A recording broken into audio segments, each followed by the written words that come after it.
Toujours na mabe. Balobi tous tes comportements oyaka na se akanda eza nzoto monte dicta kayango. Ce n'est plus le Saint-Esprit, ce n'est plus Dieu qui est là. Eza bonzoto. Bonzoto na aussi ko guider yo et tambusi yo. Et voilà, au mitalo lobi Seigneur. Tala tango nyonso oyo tozu ya kotonga ndako. Tala tango nyonso oyo tozu ya kotonga libala na biso. To bandi d'abord na rencontre. To comme na rencontre présentation pour mes parents. Officiellement fiançailles. Fiançailles l'équipe biso na to ke coutumier. Coutumier l'équipe to ke l'état. L'état ke to ke pas mis son zambe. Mais comment to comme na position oyo?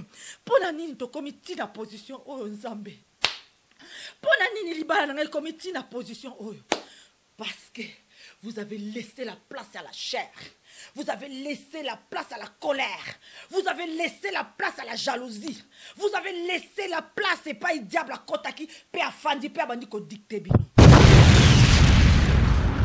Mama, yoka molimo santo eko ebisa yo. En fait, tango ba bima halibanda, mi bali oya ndumba, tango ba bima halibanda, ba komaka une machine de mensonge oui. Mais kuna zo promettre libala. Attention. Kuna zo promettre libala.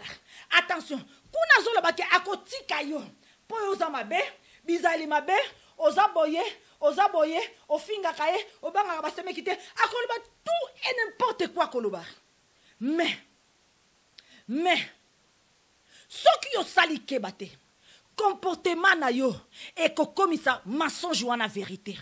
Pambate, les jours que tu vas entendre, jour où bako bete la oli solo, jour où t'as na mona ki kuna, jour bako benga yokuta loba ki boy pona yo, albe linga kayote, d'ailleurs écoute ninga zawana, yé di bala déjà c'est la pona yé, mais yo kangama na kaka. Et bon yo, sans sagesse, osez la sagesse monte zéro sagesse, on comprend le langage à diable té, on comprend les stratégies à diable té. Tant mo bala kokota, na yo ki, o loba ki, ke, o linga ngaite, ngani na kangama na yo, banda le lope. Na ebisio ngape na l'English ou libalote kende bima na mama na ngai tangu yoko bimisa ena ndako libala tangu yoko boka eli banda ako kende me yeba kete tozo akei lokuta beta ki pa likango e komi vérité akoya na ba valise a ebisi likango na da ebisa ki onini que un jour nakobala yo que un jour nakoboya ye alors lelo ngai na zu décision akoya ebisa likango te que mosi na nganda kwa boki nga libanda aboyi ngai pona lokuta na ngai mais non akoya ko laksa pa likango ke on a demandé quoi bisayo et c'est une vérité. Au boulet, est-ce qu'on comprend? On comprend le kuta. Il y a mobile na yo n'est comme une vérité pas les cam. Les autres dépendent na yo. Ne suivez jamais ces chemins tracés par les diables. Kolanda yangote maman. Kolanda yangote. Oyi makango so azobi manam bal na yoko. Akolingo fo yeba nyonso. Fo yeba nyonso oyo bazali kosala. Fo yeba nyonso isa ba projet na bango. Fo yeba. Okomona ko tango susu azuize ma mobile na yo. Yo yebi yangote me yemo de sa ebisio. Ba benga ngo ba bombe. Isa ba bombe. Abanjo boka ba bombe. Message amour. Okomona abengi mobile na yo. Okomona ke amoni ke mungongo ya mwasi ndako yambi téléphone ya mobile mais akolinga s'identifier pasenga mobile na biso. Na boyoka ngote. C'est-à-dire quoi? Nakati na libala eza ba bombe bazo bwakela yo azo bwaka ba bombe mbanda azo bwaka mbanda ko yebiso ke nina zo ngapi na ko na zem na hi do yo ngapi na zana zem na yo bota na ngapi na ko bota na e ça elote depuis quand ko bota mwana ndem te saka garantie libala depuis quand maman depuis quand tika ya bota ta 50 ata 15 mike ata chaka na zo bota tika mulongo sombo na e ezali ikama na yemoko. Yaka nisi soka landisi molongo sombo bana, ça veut dire qu'il a gagné libala. Zéro. L'obli au na molongo sombo. Mobali musupo ya comme na difficulté. Ah, na laisse ba petit na bazanga ite, na laisse bana bazanga ite. O comme na difficulté. Lukanzambe. Na minute tu es en position, il y a femme samaritaine non délivrée. Mais Seigneur est capable de changer ton identité. Seigneur est capable de rekomisa moi si femme samaritaine. Oyo mukili lobi sekaki azali ko kote kote mibali ndako. Lobi père comme une servante de Dieu. Surtout yo. Yo, soi-disant, moi dans Zambé, soi-disant, je pars à l'église, je chante pour le Seigneur, na kota ba retraite, na kota ba prière, je fais partie de l'intercession, na za protocole. Mais, via ko koti saka mibale, oyo baza yote na kati ya ndako na yo. Femme samaritaine non délivrée. Le lokoti msusu. Maman, oza, mi benga mi chrétien. Procédure moi na nzambe za nini maman. Oya yo nzoto nano d'abord. Bon nzambe nano sima, nzoto nano d'abord. Nzoto na yango te memo na le faire. C'est OK. Un acte sexuel dont l'adultère, c'est une sorte d'adoration au Satan. C'est une sorte d'adoration au Satan. Babi, li soumeza bilé à Satan. Oh, nous c'est ça li soumeza monde na ye. Oh, nous c'est ça li soumeza sengo à Satan. Oh, nous c'est ça mabe, eza bilé à Satan. Eza adoration. Babi, oh bazana kati ya mabe. Oh, nous c'est bazana kati ya mabe. Oh, basala quand avec plaisir de la chair. Babi, c'est une adoration mais bien aimé dans le Seigneur. Kozanga koyeba. Kozanga koyeba. Kozanga koyeba. C'est triste. Aujourd'hui, le Seigneur te parle. Boudengaï nazote ayo. Boudengaï. Mais je te parle. Je te parle. Ozomuna est bien alliance. Même à ta longo l'alliance. Mais il y a une alliance spirituelle. Oh, ozoye ba que c'est pas mon mari. Il est marié à quelqu'un. Oza conscient. Pas conscient te maman. Oyebi réalité. Mais tu acceptes ça. Si tu fais aux en adoration satanique. Je m'excuse. Il y a beaucoup des hommes de Dieu qui regardent cette émission. Je pourrais vous projeter. Il y a photos, il y a démons sexuels. Oh, yo zalakanae chaque nuit. Maman, koka sate que tant aux alakalikolo, ou bien na se amubale, oh, za déjà marié. Tant aux ana acte adultère. Ma question na nyo soit bimisaka likolo na yo maman. Yeba ete bo sangana na ba démon. Maman, c'est la force satanique. Satan comme même mon licolo. Sexuellement te donnera cet plaisir. Oh, comment oh, ebi musala, papa vanda, ebi musala. Maman, oh, ebi nana zaki licolo na yo. Oh, ebi force on est où tu appelles. C'est une adoration satanique. C'est le diable qui vient s'associer à cet acte. À cet acte parce que Zabilei na yo. C'est une adoration satanique. C'est ça la différence.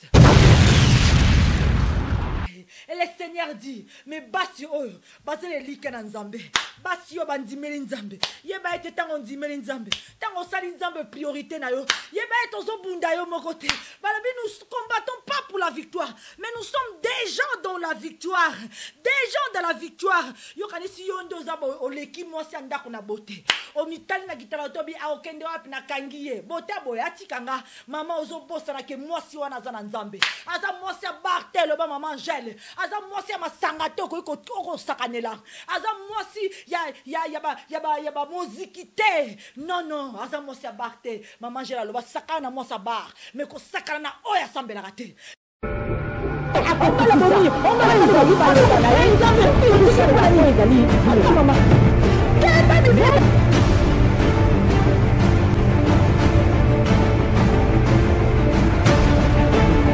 Olingi subana te nzaba solo belo na 1 Timothée 5 mutanga aloba na ye soki ozosalela po ezali maloba ya nzambe.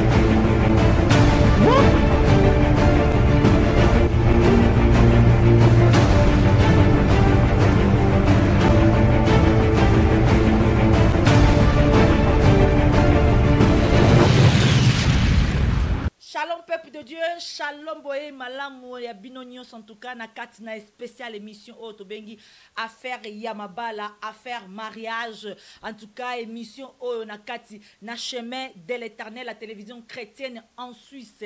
Na ebiete boza mingi oyo bolanda déjà ba émission affaire Yamabala. En tout cas aujourd'hui après plusieurs mois d'absence, c'est aux ongles sous une émission affaire Mabala en tout cas Pambate Jésus Saint-Esprit nzambe azana besoin ya kolobela mwasi moko mobali moko babalani couple moko na kati na émission oyo. Merci d'abord déjà na ba onyo baza abonné na chemin de l'éternel, en tout cas ba onyo baza qui abonné na compte officiel la chemin de l'éternel o ezali momentanément en tout cas bloqué par violation de droits d'auteur.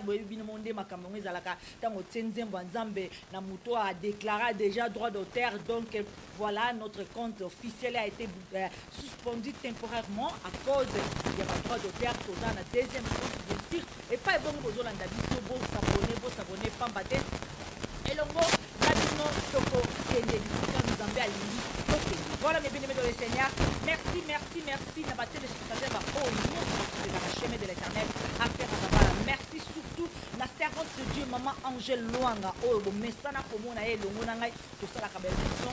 En tout cas merci na ba oh nous ba évangéliste ba pasteur ba homme de Dieu, différents hommes de Dieu oh ba toujours ko tchatsu ba prière en tout cas de bossa nité et merci surtout na yo maman na yo papa oh messana pour landa ba conseil oh molimo santa pesa kabiso na quatre émissions oh affaire ya mabala. En tout cas nazana sengominga après plusieurs mois d'absence vous me voici à ma poste en tout cas pour na comme la bino sous sango oh etali bongo bokonza likolo. Mais bien aimé dans le Seigneur, j'ai été tourmenté, j'ai été vraiment harcelé, je peux dire naba onion sobalinga kangai naba onion sobalandaka émission affaire à ma balle. En tout cas babenga ki bazala ki ebele oyo ba metuna ki maman Micho kenda wapi maman Micha, qu'est-ce qui se passe dans le chemin de l'éternel? Il y a rien sauf que maman Micha a reçu une bourse d'études il y a 3 ans, donc naza déjà na deuxième année, je vais finir année prochaine 2020 na juillet yongo izo sala ete ke nazala moins de temps na chemin de l'éternel. Donc moniso mutazu bourse d'études et senga que faut réviser, faut tanga ba examen zali tout le temps, donc ba TPA à rendre, ba travail écrit à rendre. Donc vraiment mes bien-aimés dans le Seigneur, excusez-moi, ça me prend beaucoup d'énergie. En plus, je suis à 100% en tant qu'étudiante. Voilà, yango sali qui en tout cas nazala mingi te libosa caméra pambate, nazana besoin de diplôme, nazana besoin de qualification, nazana besoin en tout cas et que ça la former plus tard pour tenir au moins kokita 50% tika na musana nzambe pambate nzambe pas ça nga besoin na kati na nzela o ya chemin de l'éternel.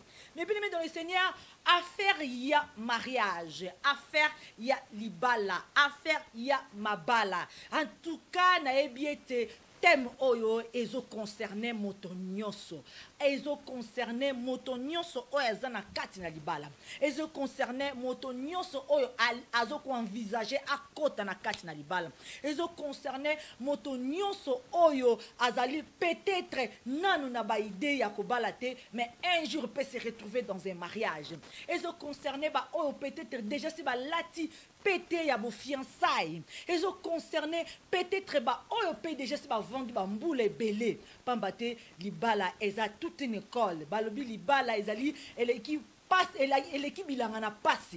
En tout cas ba définition eza ndenge na ndenge selon oyo zali ko vivre na ndako na libala.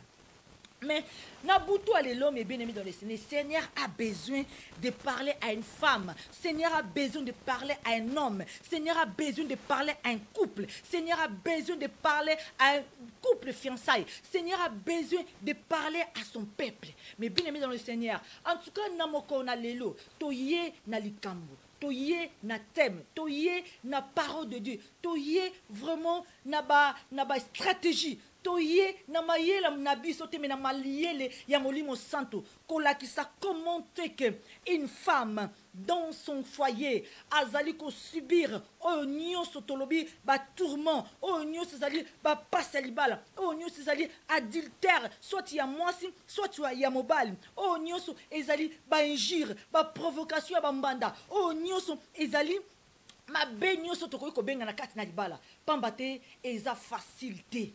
Et sa facilité. Aujourd'hui, j'aimerais parler de la femme samaritaine. Je pense que c'est la première fois que na émission affaire à mabala na la femme samaritaine. Mais bien aimé dans le Seigneur, femme samaritaine, tu es bilisolo, bisonu sur la femme samaritaine. Mais aujourd'hui, le Seigneur a peut-être une autre astuce, une autre révélation pona kobenda mayele epai ya mwasi oyo azolanda biso na butu lelo pona kopesa mayele na oyo lelo azwi bible na ye azwi kaye na ye azolanda ozolanda ngai te mais ozolanda molimo santo. Que le Seigneur bénisse nyonso oyo azali boso ya caméra bato oyo nyonso bazali boso ya écran oyo bazali kolanda ke nzamba pambola bino. Je crois que yo mutu nano bali te okozwa un plus na émission lelo yo mutu jeso bali okozwa un plus yo mutu oza ko souffrir na ndako na libala okozwa un plus. Voilà, aujourd'hui c'est ton jour car le Seigneur veut te parler. Fongola matoi tia moto na yo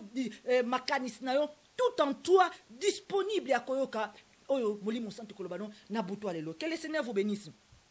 Je ne vais pas prier en direct. Pambate, journée yalelo, même avant journée yalelo, on était tous en prière. Dans le moment où tozalaki biso avant la leka, on était tous en prière. Je crois que là, je suis Sebimicha, mais voyez-moi comme un instrument de Dieu. Oyo ekolobelayo nabutu yalelo. Mais bien aimé dans le Seigneur, lelo na femme samaritaine. Toko lobela, vraiment femme samaritaine non délivrée. Et cette femme samaritaine après la délivrance. Et surtout, Dolingi, Tolandela, point par point, la souffrance de la femme trompée et cet homme adultère et cette femme qui est la maîtresse.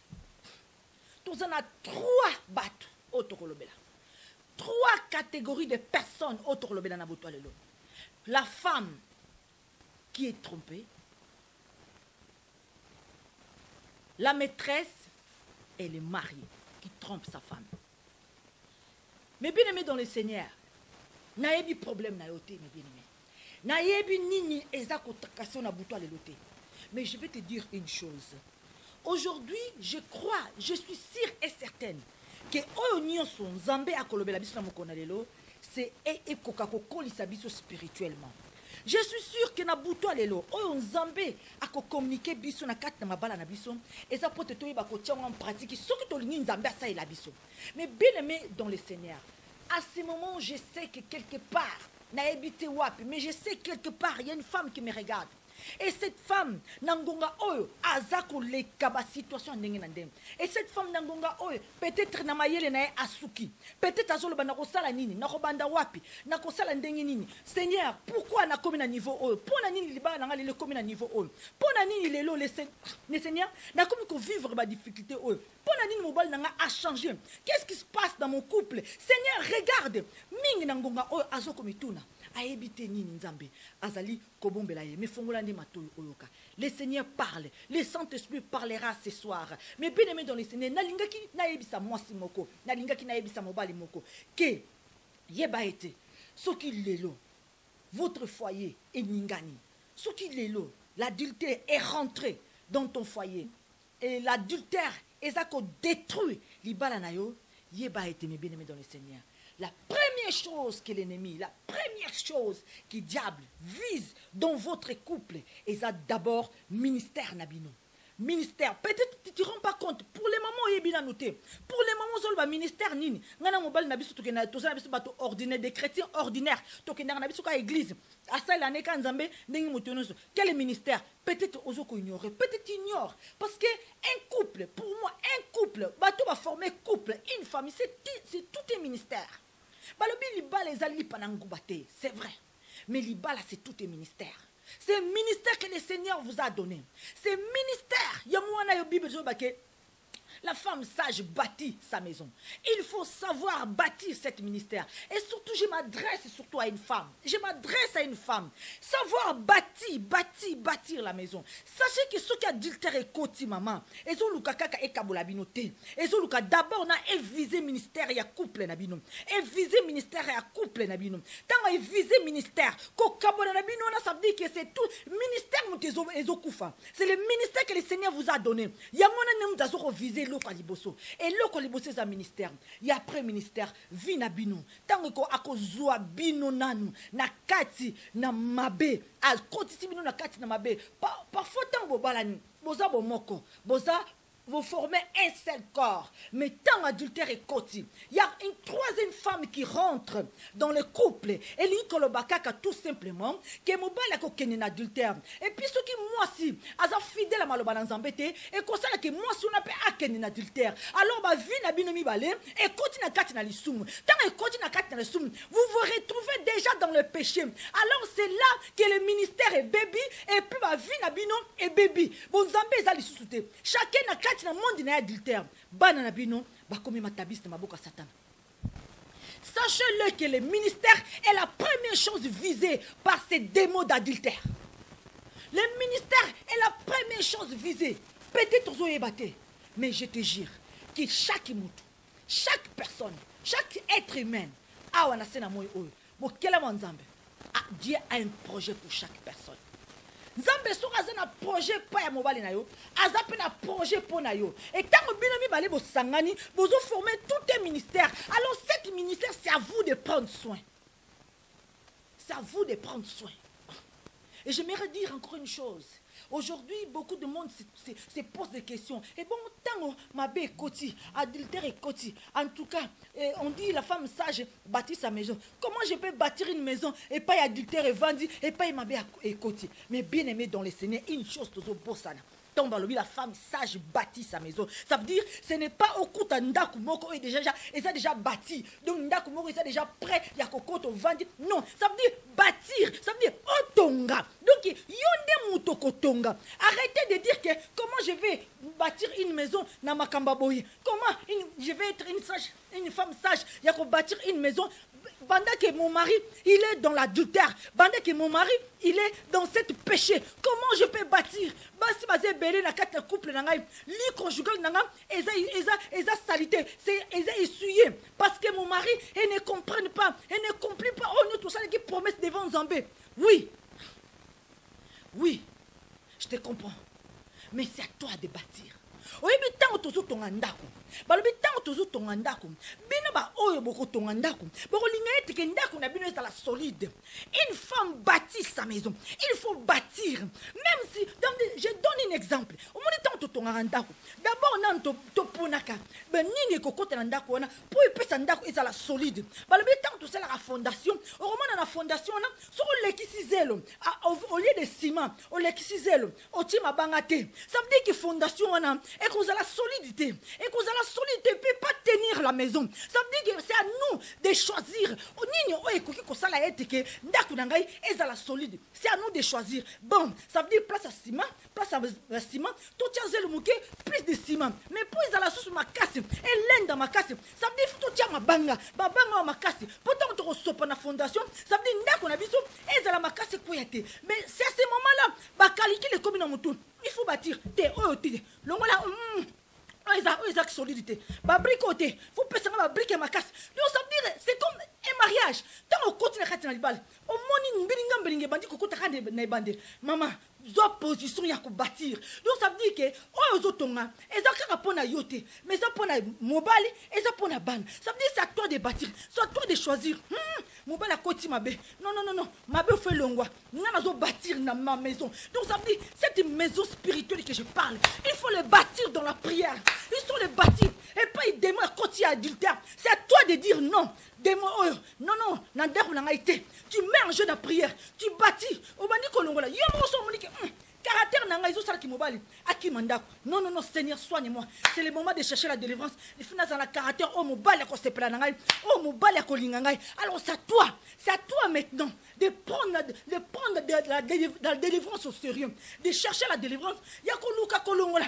Nyoso o ezali ya mabe o ezali ko troubler bino na kati na couple ya kolongola ba caractère mabe ya kolongola ko finga ya kolongola makambe belebele ya ko pesa surtout nyoso ezali les fruits spirituels. Eh bien aimé, je te parle. C'est à toi de bâtir ta maison. C'est à toi de bâtir. Ça veut dire que tant que tu bâtir, maman, et ça passe. Bien bota la caraba maçon. Tant que tu tonga, et ça la rendeng. Tant que tu bâtir, et ça la rendeng. Ou comment on a bango na se amoy, bazo toka. Ou comment on a bango, c'est dur. Parce que tu bâtir, parce que l'ingé lo konoé ça la bien, parce que l'ingé lo konoé soit forme. Mais bien aimé dans le Seigneur, c'est à toi, la femme de Dieu. C'est à toi, l'homme de Dieu, de bâtir ta maison. Je parle les vice versa. Basse le lope kindumba na kati na libala. Basse le lope na kati d'adultère baza plongé. Basse na mibali baza plongé na kati d'adultère. Mais oyo aza sage. Oyo aza na bonzambe. Oyo azoluke longi na nzambe. Oyo alobi kaza chrétien. Maman, papa, yeba ete na yo na mobali na yo. Oyo aza na miso akomona muninga eza yo la femme chrétienne. Eza yo l'homme chrétien. Eza yo yonde mutoza na miso komona muninga. Tango moni muninga ke na mabe, ça veut dire c'est à toi. Yo mutoza le plus fort. Ça veut dire c'est toi qui es fort. Supporter les faibles. Donc eza yonde mutu okozwango en charge. C'est à toi de s'élever. C'est à toi car le Seigneur est tout près. Nzambaza pembeni. Nzambaza pembeni. Mais bien aimé. Nzambaza pembeni pour asala.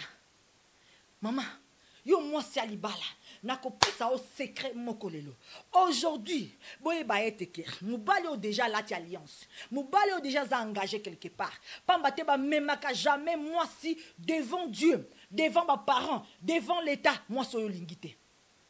Lobake ezala contrat na bino na ndenge intérêt, ba misuku to bazala ta na intérêt mukanda o memeka na l'État sukisika wana po basaka na contrat ya intérêt mukanda. Mais mubali o ya memaka moi si devant famille, devant l'État. Devant Dieu, ça veut dire qu'il y a l'amour. Au départ, il y a l'amour. Si vous comme une situation en ndengeni, pourquoi vous êtes arrivé jusque-là? Parce que vous avez laissé la place à la chair. Parce que vous avez agi selon la chair. Balabi nzote mimakabiso toujours na mabe. Balabi tous tes comportements oyaka na se akanda eza nzoto mute dicta kayango. Ce n'est plus le Saint-Esprit, ce n'est plus Dieu qui est là. Eza bonzoto. Bonzoto na aussi ko guider yo et tambusi yo. Et voilà, au mitalo le Seigneur. Tala tango nyonso oyo tozu ya kotonga ndako.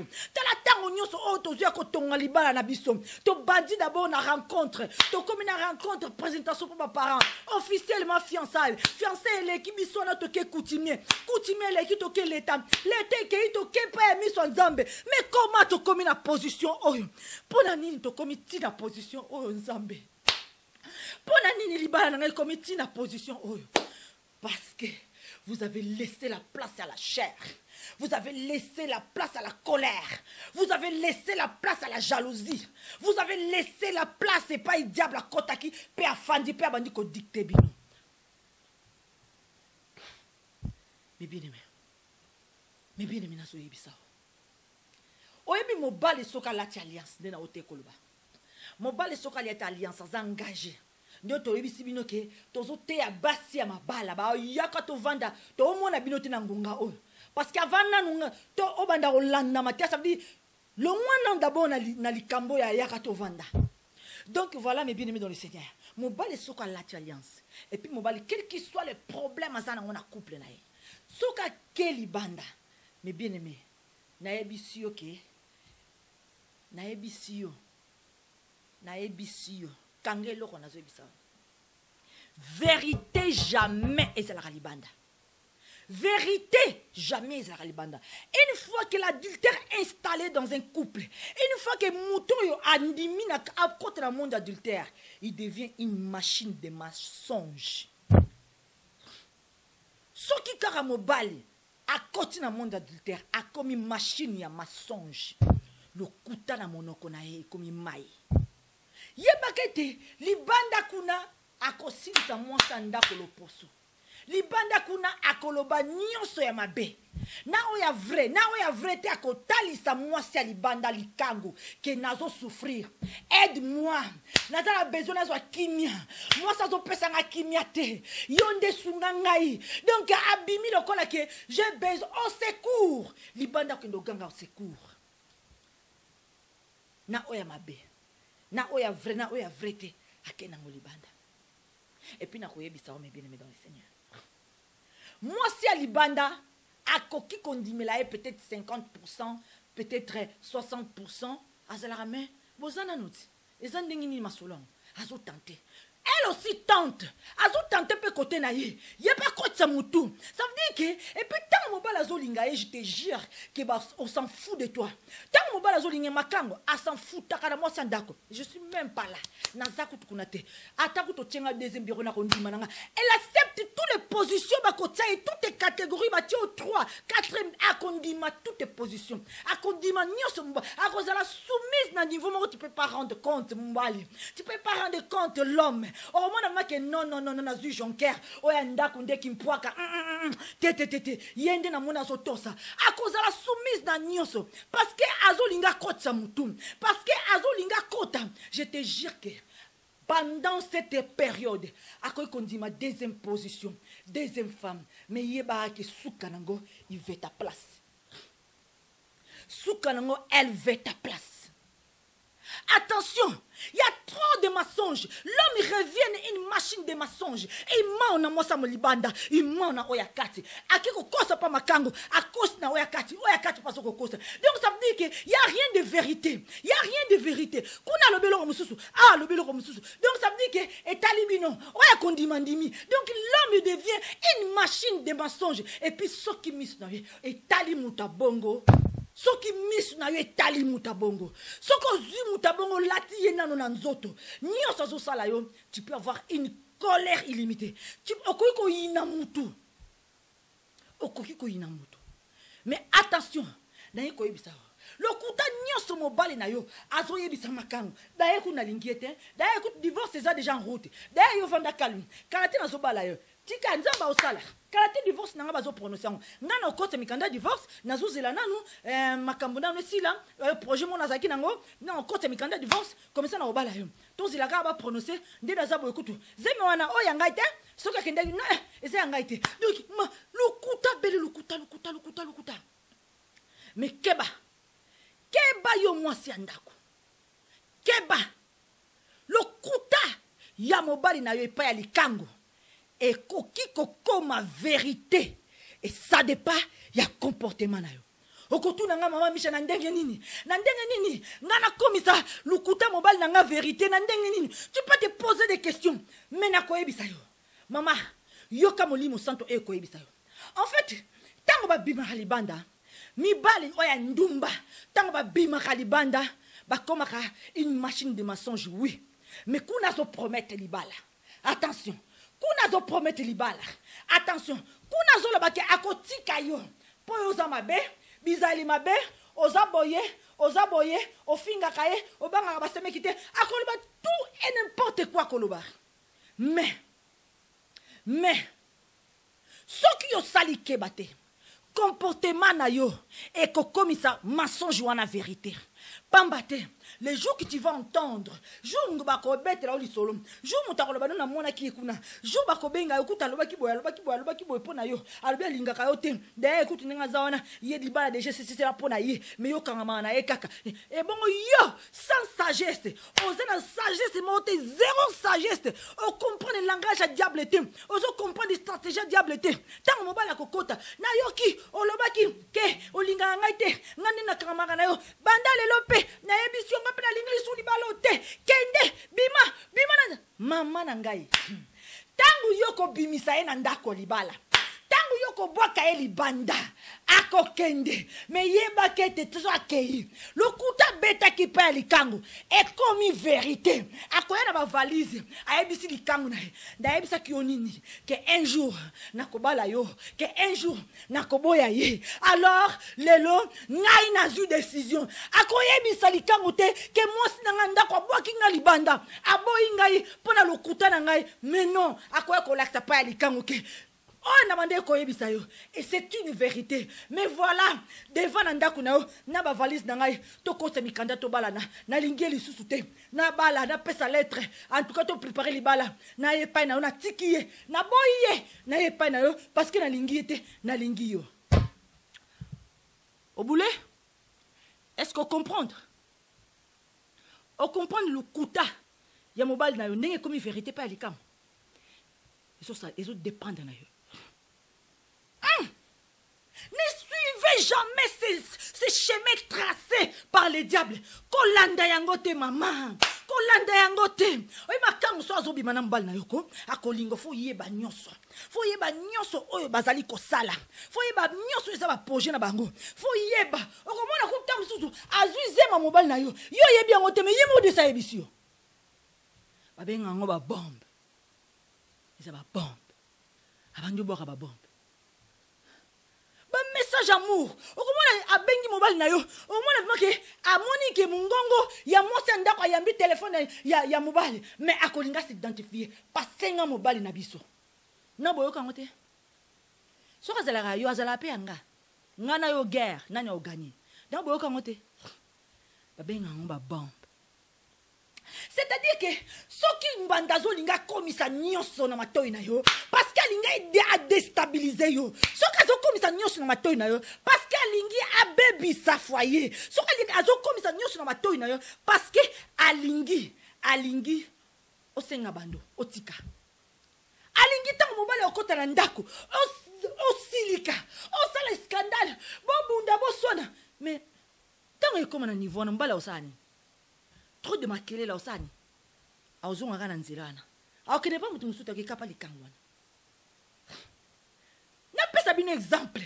Oh biso na portugais balobaka, uma guerre visada no mata ninguém. Na portugais balobaka, uma guerre visada no mata ninguém. Ça veut dire ngolo banini me bien aimé.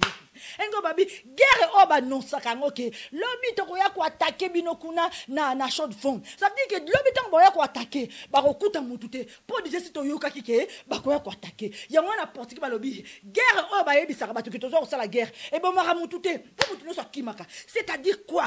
Na kati na libala. Eza ba bombe. Ba zo bwakela yo. Azo bwaka ba bombe. Mbanda zo bwaka. Mbanda ko yebisa ke nina zo ngapi na ko na zem na hi. Do yo ngapi na za na zem na yo bota na ngapi na ko bota na. Et ça est te. Depuis quand kobota mwana ndem te saka garantie à libala? Depuis quand maman? Depuis quand? Tika ya bota ta 50 ta 15 mike ata chaque année zo bota tika molongo sombo na ezali ikama na yemoko. Yaka ni soka landisi molongo sombo bana, ça veut dire qu'il a gagné libala. Zéro. Le bleu comme na molongo sombo. Mobali musupo ya comme na difficulté. Ah, na laisse ba petit na bazaya ngaite. Na laisse bana bazaya ngaite. Oh comme na difficulté. Lukanzambe.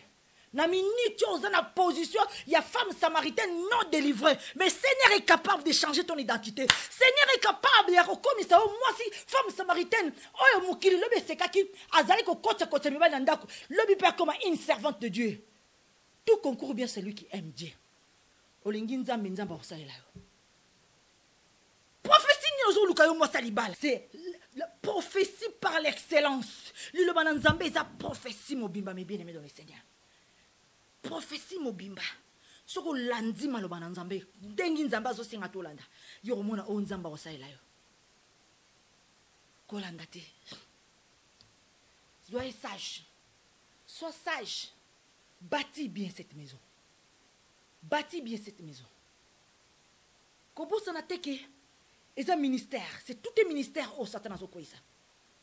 Mais bien aimé dans le Seigneur, j'aimerais lire un passage biblique. J'aimerais lire un passage biblique. Tu autant la Bible. Tu rapidement bien aimé dans le Seigneur. L'histoire de la femme samaritaine. On va parler encore une fois des femmes samaritaines.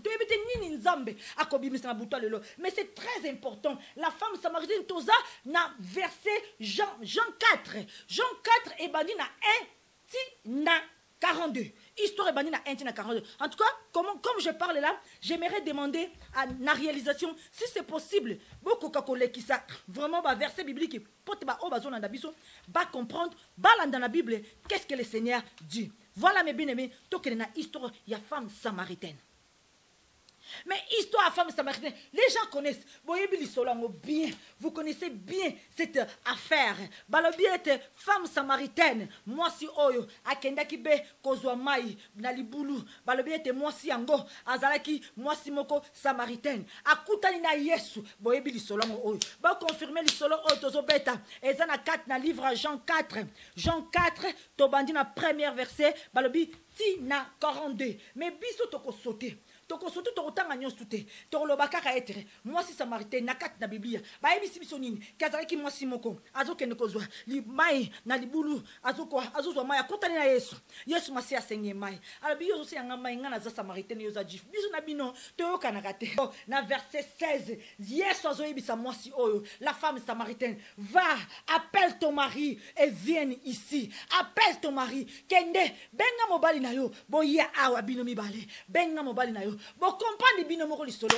Mais la femme samaritaine a répondu. Vous avez entendu. A répondu. Je n'ai pas de mari. Je n'ai pas de mari. Je n'ai pas de mari. Maman, makango, attaque na mobali na yo. Na sena mutema na yemoko aebeke aza mobali na ngaite. Bayebaka. Bayebaka. Nenga zawana mwasi à la femme samaritaine. Lisolo bolandi. Bolandi lisolo. Malgré na devant yeso libiki na zena mobalite. Mais atiki moko na ndako. Atiki moko na ndako. Atiki moko na ndako. Albi j'ai pas de mari. Bayebaka mama. Ata memi mobali na yo. Alalisie na ndako na ye. Akange na otage. Mais ye moko. Ata kilikango. Aebiete mobali wa zayangaite. Bayebaka. Bayebaka. Bayebaka. Seigneur a dit, on le bien, mobali na yote. Parce que 5 oyo zalaki na bango liboso. Mon côté atika iko zala mobali na yo. Même oyo zana esiko. Azape mobali na yote. Maman, surtout yo, soi-disant, moi dans Zambé, soi-disant, je pars à l'église, je chante pour le Seigneur, na kota ba retraite, na kota ba prière, je fais partie de l'intercession, na za protocole. Mais via kokoti saka mibale oyo baza yote na kati ya ndako na yo. Femme samaritaine non délivrée. Lelo koti msusu.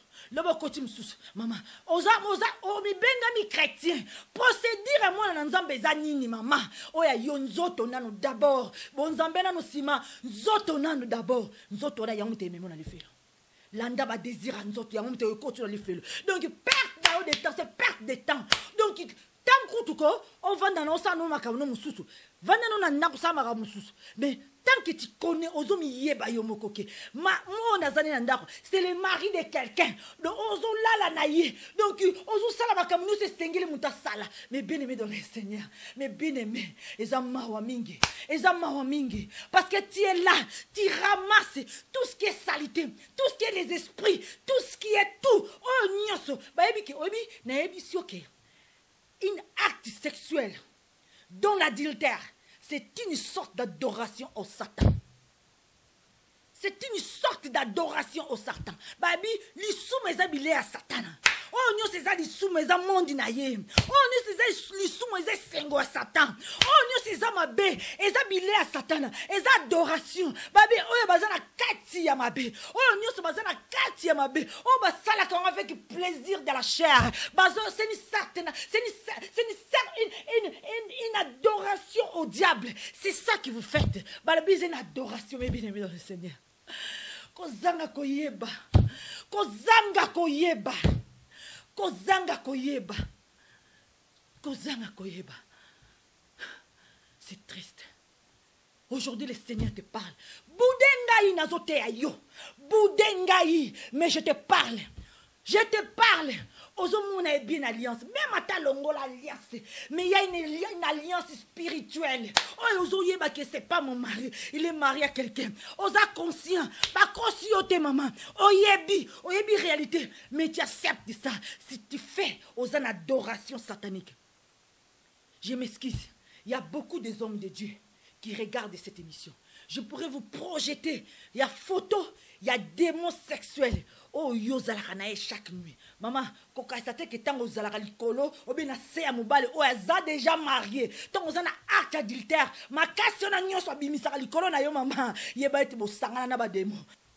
Yo kanisaka ma question na nyo seze aye. Maman, c'est la force satanique. Satan comme même likolo. Sexuellement te donnera cet plaisir. Oh comment oh ebi musala papa vanda ebi musala. Maman, oh ebi nana zaki likolo na yo. Oh ebi force on est où tu appelles. C'est une adoration satanique. C'est le diable qui vient s'associer à cet acte parce que zabilei na yo. C'est une adoration satanique. C'est ça la différence. C'est ça la différence. Pour Bissor, tant que c'est une adoration à l'Éternel. Parce que nous sommes des légitimes. Parce que nous sommes des légitimes. Nous sommes des légitimes. J'ai pas de mari. On le bien aux mobilité. Parce que oh yo zalaki na bon 5. Oh zalaki na bango. Mon côté atike ko za mobali na yo. Même oh zana esiko. Asape mobali na hote. Le Seigneur connaît tout. Batama batamokili. Batama ba pasteur. batama ba frère, batama société. Mais nzamba ebi. Na minuna na kota na ndako nona na bimaka. Le Seigneur c'est tout. Le Seigneur c'est tout. Le Seigneur c'est tout. Mais aujourd'hui, j'aimerais lancer un message à cette femme qui m'écoute aujourd'hui. Surtout dans moi si oyazo kolela. Surtout dans moi si oyonazo senga. Moi si oyazo na souffrance. Moi si oyazo na souffrance y a adultère. Moi si Satan azo nyokola na monde adultère. Moi si Satan a koti na kati na ndako na. Moi si mobali akei. Moi si mobali peut-être akei te mais na monde adultère. Oza la femme de Dieu. Oza la maman pasteur. Quelle que soit ton identité, quel que soit titre ozanango, le Seigneur parle aujourd'hui. Bobo Sanate, crois en Jésus, tu seras sauvé, toi et ta maison. Tout en Actes des Apôtres 16, 31. Jésus parle, crois en Seigneur Jésus-Christ, tu seras sauvé, toi et ta maison. Toi et ta famille. Toi et ta famille. Ton mari, c'est ta famille. Bananayo, Balobi, ta famille. D'abord, il y a cette famille. Ça veut dire ton mari, tes enfants. Balbi suri on dit melinzambe. Okozala sauver. Yo moko kakate. Me banana yo, mobali na yo. Après bande ko ba maman ba lek ba tonto ba misusu ba tikali. Mais d'abord c'est ta famille. Nzamba zo promettre biso. Il y a une promesse. Ce qui t'ont dit melinzambe. Il y a une promesse. Crois en Jésus-Christ. Tu seras sauvé. Toi et ta famille, toi et ta maison. Donc ta maison, ta famille, c'est ton mari. Ta famille, c'est tes enfants. Balobi, dès commencer. Ce que lingo gagné mon bali na yo. Ezak botete. Eza botete. Na comprendre que la beauté à moi cité. Na comprendre maman pas me sous comment na moi si kitoko. Mais oh pas mobala ki azata malonga te physiquement. Maman, mais comment na mobala ki kaka. Mais ça beauté, ce n'est pas cette beauté extérieure. Ce n'est pas cette beauté extérieure. Dieu parle un changement. Ni ne comme un changement na libota na yo. Ni ne comme un changement na libota na yo. C'est son caractère. C'est ça fruit na yo. Babi une femme qui va gagner son mari. Ako gagner mon bali na ye na beauté te, mais ali na caractère. Bible me te le bibongo. Oh Seigneur, balobi eza caractère maman. Eza ba fruit spirituel oyo ko dégager. Ya mom te ko sala bo moto na yo. Ya mom te ko sala que mon balo ba non, ce n'est plus cette femme que j'ai connue. Non ma femme. Balobi mingi ezalaka. Ce qu'adultère est côté. Moi c'est pas comment on obéissance c'est comme il passe. Ça veut dire adultère et ya kapé ko longo l'obéissance c'est pas à moi c'est. Pamba te tango yo linginga te. OK linga bati mususu. Nga moyena tosa wezate. Pona ni nzamba pesi devoir. Balobi na libala nzamba pesi devoir. Nzamba lobi l'homme aime ta femme. Femme, soyez soumise à votre mari. Si ko tala sou adultère et côté. Donc balobi sou adultère et côté tango aimer ezali susu te. Soumission comme il passe pour ne ezala na kat na pratique. Et comme il passe pour tia puna za la soumise. Na mobali azunyo kolanga na libala. Na mobali nzoka bozo bosana. Wana ndeza nzela porte ya bénédiction. Balobi tango mobali za na kat na monde adultère. Yo so oza soumise. Oza toujours en obéissance. Na maloba ya yete, mais na maloba mo ya nzambe. Na maloba mobali te, obéissance na maloba nzambe. Mais d'abord kulinga ko tosa yete, tosa mobali nzambe nano. Balobi ba oyo ba tosa mibali. Lelo mabala ngo bazana ngo lisusu te. Ba mabala ngo sila. Mais linga ko tosa nzambe. Ko kanga na libala te. Kanga mande na nzambe. Quand on a entendu yekolo libala, balobi mais bien aimé dans le Seigneur.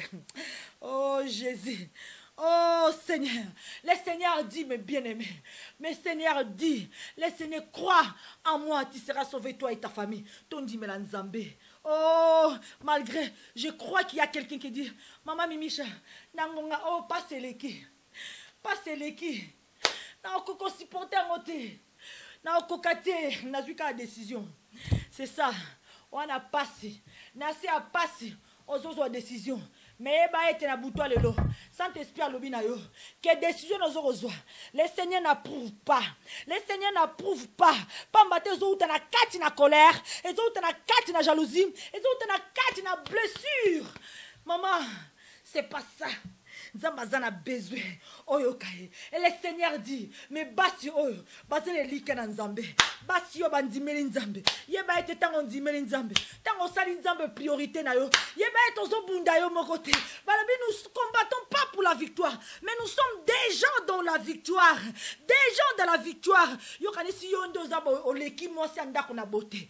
O mitali na gitala tobi a okende wapi na kangiye. Bote boy atikanga mama ozo bosa na ke mwasi wana za na nzambe. Aza mwasi ya Bartel ba mama Angèle. Aza mwasi ya masangato ko sakanela. Aza mwasi ya ba mozikite. Non, aza mwasi ya Bartel. Maman Angèle aloba sakana mwasi ya bar. Mais ko sakana na oya sambela raté. Mais bien aimé dans le Seigneur. Oya kangami na nzambe na ebiso na butwa lelo. Tanga na 1 Corinthiens 10:13. Nzamba lobi na biso niti. Et pas yosuki yanga na bandi. Dans Corinthiens, le Seigneur parle. Aucune tentation ne vous est survenue qui n'a été humaine. Et Dieu, qui est fidèle, ne permettra pas que vous soyez tentés au-delà de vos forces. Mais avec la tentation, il préparera aussi les moyens d'en sortir afin que vous puissiez la supporter. On peut supporter au nom de Jésus. On peut supporter douleur au nom de Jésus. On peut supporter ango. Le Seigneur avec toi. Et le Ralingi a déstabilisé. Douleur et l'écart. Au bois comme au bal libanda. Au signé divorce. Au le bac azatinate. Azatinate mama. Keba na mo oyo. Keba na mo oyo. Oyebi nzamba te azatinate. Mais jour à koyeba nzamba okoma tina. Babi tinate. Et ça na tina devant Dieu. Et bien aimé dans le Seigneur. Nzamba rotika ote na pasi wana. Nzamba ko kolba c'est plus fort que moi izalakate. Nzamba kotika ote na pasi wana yomoko. Le Seigneur akosunga yo po okoka koleka tentation o douleur o oko supporter ngo pe okolonga au nom de Jésus-Christ. Mais bien aimé dans le Seigneur, voilà, tant que tu bundaka, tu bundaka biso bokote. Tant que tu bundaka biso bokote. Landangae, zoka ba verset biblique oh. Ezala bilei na yo, ya tongo midi pourquoi? Yo muto zali kolela, yo muto zana blessure, yo muto mobala kei, yo muto mobala vandi na kati ndako me vandi kindumba na e. Yo muto zo mona mobabe mobala mezo koka, ozo ba nino salate. Yo muto comme na perdition. Yo muto zo lo ba nzambe na kosuka wapi. Kanga malovananzambe, c'est le Seigneur qui te parle. Ne craignez point et ne vous effrayez point devant cette multitude nombreuse, car ce n'est pas vous qui combattrez, ça sera moi, ça sera Dieu. Le Seigneur parle à des Corinthiens. Alors, mi banga le côté, banga na multitude, maman, ko banga beauté na été, ko banga kingambe na été, ko banga beauté charnelle te. Kobanga ba bien a été, kobanga position et socialité, kobanga a été mwasi andako, kobanga a été femme légitime, kobanga ba message na été, kobanga te apesi au message, oh na boti, dans la zemi na été, na loba na bota ta 15 chaque mois, bota ta moine, chaque année bota ta 15, d'ailleurs biso tuninga famille nombreux, donc nous zo bota la biso famille zokola. Beta elokwana, Kouti qu'elle a été tentée, même l'écolo, même l'issa paiement, balobi, résistez au diable, résistez les tiakokima, le Seigneur a dit kobangate. Cette multitude nombreuse. Ce n'est pas toi qui combat, c'est moi Dieu. Maman, balobi te kozo bunda pozo elonga. Balobi oza déjà na kati na elonga. So kozo bundela na ikombo na Yesu. Oza déjà na elonga. So kozo bunda na kombo na Yesu. Mais bien aimé, fongola matoi. Message yo. Eza pona yo mwasi andako. Oza ko souffrir na adultère à mobali na yo. Maman, otiki ndako na yo. Maman, me fongoli portite. Tala kara soki mwasi andako a décidé tika mobali nenga komaka. A komi na perdition. Azwa oyo mabe. Mama nangai. Mama yokamawa. Yokamawa nazo yebisa yo yokamawa. Yokamawa zana compassion. Avant za la mobali na yo, c'est d'abord ton frère. Nzamba zoba na biso. Toyeba ko gagner ba âme. Toyeba ko sungana. Toyeba ko veiller sur les autres. Ça veut dire il est ton frère. C'est à toi de veiller sur lui. C'est à toi de racheter cette âme. Âme au diable azo linga mema na lifelo. C'est à toi la femme légitime au bende yango. Eza yo muto rozongi saye. Eza yo par ta prière le Seigneur est capable d'agir. Babi moi mobali. Nzamba ko kondima mobali na sima moi si ba ko kondima yo na sima prière à mobali. Ne laisse pas ta place. Kotikate. Ne laisse pas. zonga na ndako no libala zonga mama eza jemu kia so tie confiance pas nzambe eza jemu kia na minute ozotala ngo c'est la chair qui parle yango nozo ba décision wana mais une fois que tu vas te positionner spirituellement on va mais loko yo elongelo pamba mais loko elongelo pamba maman, je te comprends. Je comprends ton attitude, maman. Je comprends. Aujourd'hui, je vous prêche. Mais à un moment donné dans ma vie, Nazala qui peut charnel. Il y a un moment donné dans ma vie, Nazala qui peut charnel. Devant toutes nombreuses difficultés, devant l'adultère, devant ces démons. Mais j'ai compris une chose. Une fois que tu positionnes charnellement, sur le sein qu'on soit maté, Bozaka Rawana, Bozo tourner carreau. Au contraire, ils ont mata. Mais une fois tu dis non, maintenant c'est spirituel. Positionne-toi spirituellement. Landa directive à Saint-Esprit. C'est à ce moment-là tu vas voir, j'ai mouqué. Parce que c'est le Saint-Esprit qui te soutient. Ça veut dire que quand vous tentez à et puis ça va bien te lourdeur dans zoto. Ozomona manzote comme kilo. On a salanina sukawape. Mais maman, une fois qu'il te donne tes oreilles à Saint-Esprit, une fois le bina kolanda oh molimo kolobananga. Na lo salanini molimo, on comprend ce que passionné zelo ko pamba. Et ça le quoi tant passé yaka, tant yo télémina prière. Seigneur, aie pitié de moi. Seigneur, t'as la tentation. Na kokite yako sunganga. C'est là verset koti. Oh nzamba lobike. Na kotika bongo na kotika te que tentation. Elle est kabilo na makasi. Ngai pe na kozwa provision mususu. Na kotite na bino makasi. E ko sunga bino boleka. Bo sauter tentation. Bo supporter tentation. Oh mes bien-aimés. Oh Jésus est merveilleux. Zamba malamu na malamu mama soko yebingate ngai kombo na Mimisha da Silva nazo betela bino lisolo oyo ngamoko na vivant mama nazo betela bino lisolo France oyo ngamoko na yebi yango bala bino kote ya mwasi ya kufela ndenge nini soko yo yebi pasi ya kokufela mwana te mama soko nazo teo likambo oyo na yebi pasi yango na yebi souffrance yango ça veut dire kunyoso na zwa ya couleur nyoso na zwa mais bien aimé mobala comme que étiquette oh Jésus mais je te dis aujourd'hui j'ai compris qu'est-ce que c'est caché derrière. Na comprendre. Lelo na komi lelo Mimisha. Na zo pesa pe conseil na muto azo souffrir. Mama ba mbanda muto asala nga lelo na koma boy. C'est ba mbanda nde. Ba makangu muto asala nga lelo Mimisha na koma boy. Oh Jésus, bon moni ndenge si c'est bon on a 9. Si c'est bon on a 9 oui. Ba mbanda muto akomi singa lelo na position oh. Ba mbanda muto lelo ba lati singa oyo nazana ngo lelo. Balabi Pharaon alingaka boma bana nyoso. Po ba annonça que mokonzi ko ya ko libérer peuple d'Israël. Mais abosanaki si c'est bon on est 9. Mwana oyo azoboka manandako na ye. Oyo azozo ma yele na bango. Ye wana nde muta ko libérer. Ye wana mama ah Jésus. Oh Seigneur keba. Tala bien pa Satan azoniata. Tala bien pa Satan azoniata la yo. Tala bien souffrance na evangeli wapi. Evangeli na libala. Evangeli wapi na finance. Evangeli wapi. Yeba ete. Tango délivrance koya. Élévation na yo bandi wana. C'est là où Dieu va t'élever. Eza wapi. Yebi sangaye. Diable kangami wapi. Na bana na yo. Na mwana moko kaka. Abe ko tika mwana na. Yeba c'est un serviteur de Dieu. Azana loko na nzambe. Combien bandaka avant. Ozo yeba pas se komemela ote. Mais tant au karami na maloba na nzambe. Okoyeba. Oh alingaka memanga wapi. Nanzel ah ça c'était le plan de Dieu. Alingaka bébé ça plaît nzambe. Je te jure. Moi Mimisha da Silva. Ma famille da Silva. Nous avons un ministère. Eza Mimisha te ba nyokolaki. Eza Mimisha te ba nyokolaki. Mais balinga qui va détruire le ministère.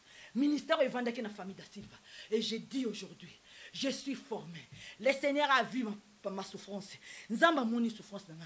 Nzamba moni persévérance nanga. Moi c'est libala. Moi c'est ozoro lela lelo.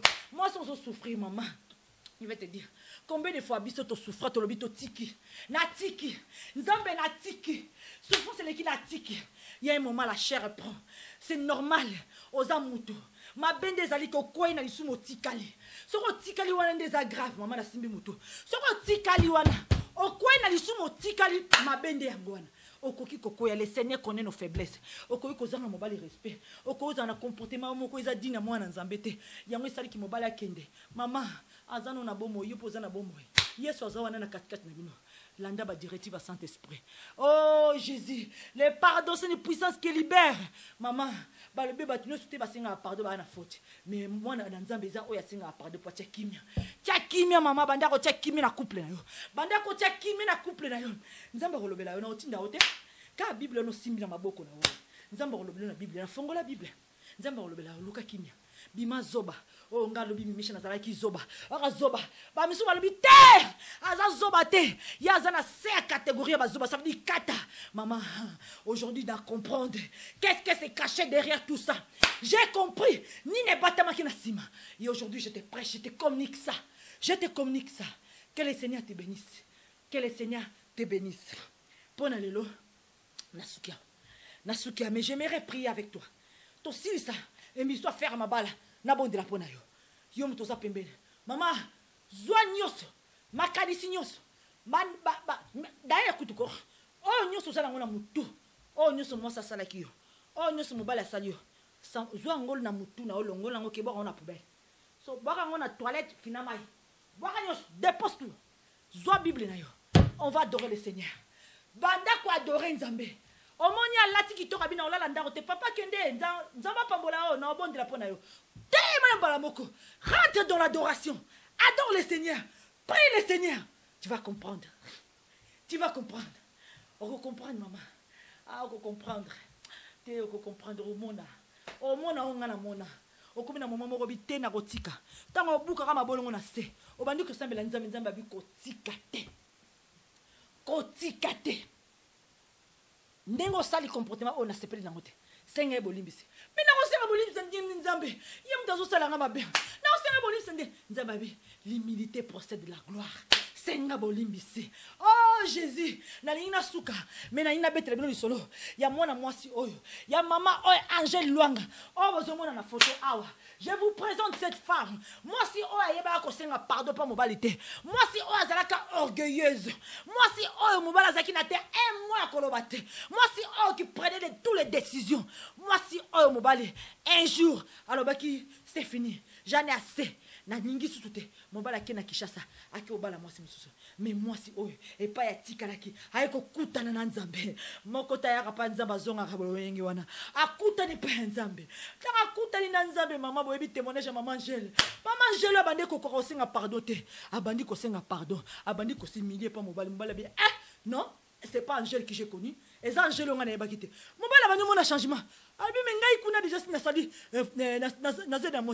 comment je vais faire mais à cause des changements de cette femme à cause des fruits montrés par cette femme mobala bi j'abandonne tout nazongili mos na ngai maman tango tozala kana explosion ba jalousie to comme même physiquement to comme mabe mobala mona sous plaisir na kotala bisote mobala mona sous beauté na bisote amona ramabe les alignes de comportement na yo eza ba fruit na de raison sa beauté na yo eza nyoso ko la kisa o ezali qualité spirituelle ya de raison sa beauté na yo ah Jésus je sais nga je sais mobali kolingata linga o kalibanda fa linga ona kati na comportement manière d'agir manière de penser manière de affronter un problème manière de résoudre des choses maman kolinga mobala lingo ka libanda te lelo ko za libanda kitoko mama bambula tant comme na 50 60 ba ride bimi nyosa libanda baby et comme nango koko mais oza na kati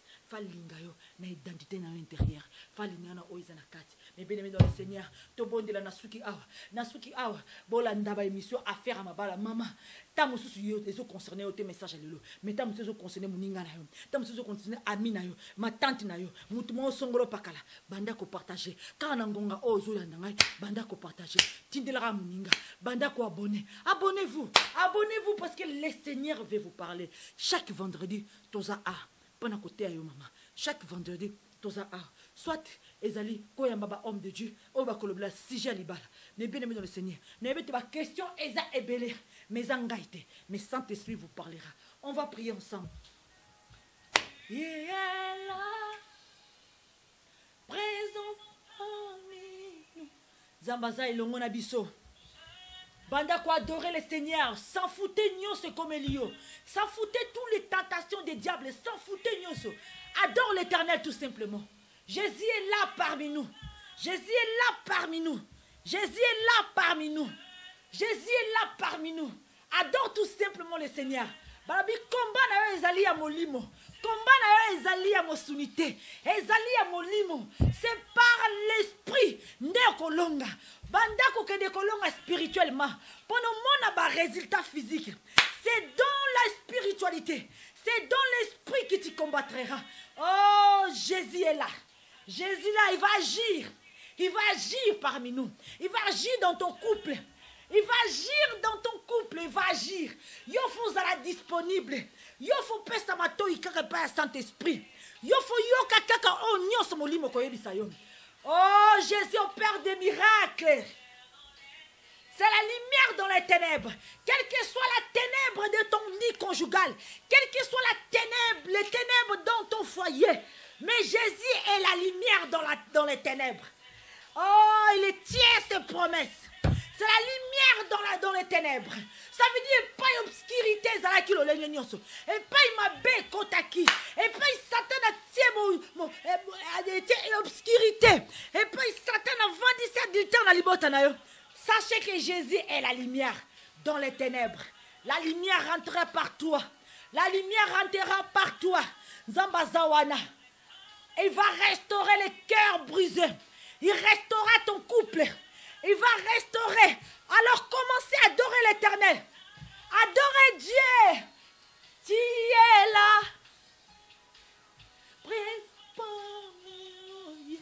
Il est là, le Seigneur. Il est là. On va adorer le Seigneur. Il faut adorer. Spirituellement. Dieu va te visiter. Il fera un chemin. Il opère des miracles. Il tient ses promesses. C'est lumière dans les ténèbres. Il tient sa promesse. Yonde luka uzala na kati na obéissance. Luka uzala na kati na obéissance. La prière d'un juste a beaucoup d'efficacité. Zala juste pour te prier na yo. E ba ko ningisa ba montagne. E ba ko kwisa ba chaîne. Sois juste devant l'Éternel. Alléluia. Tu es là. Tu es là présent parmi nous, Jésus.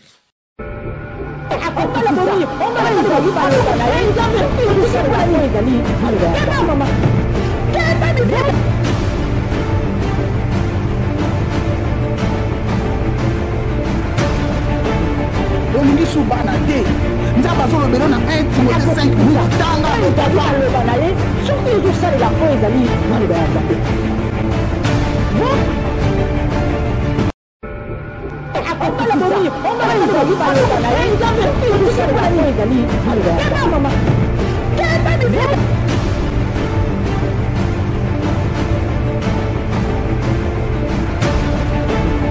olingi subana te nzambe azolobela na 1 Timothée 5 mutanga aloba na ye soki ezosalela po ezali maloba ya nzambe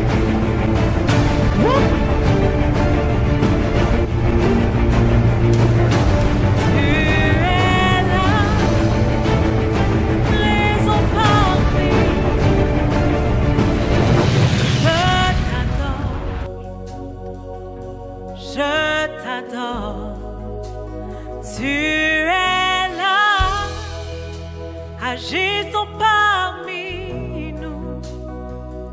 Je t'adore, je t'adore. Tu es là, présent parmi nous. Je t'adore, je t'adore. Tu es là, agissons parmi nous. Je t'adore, je t'adore. Et tu feras un chemin au Père des miracles. Tu tiens tes promesses, lumière dans les ténèbres. Mon Dieu, c'est ce que tu es. Oh yes, tu ferais un chemin au Père des miracles. Tu tiens tes promesses, lumière dans les ténèbres. Mon Dieu, c'est ce que tu es. Tu es là, présent parmi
ce que tu es. Dieu des miracles, mon Dieu, C'est ce que tu es. Oh, viens.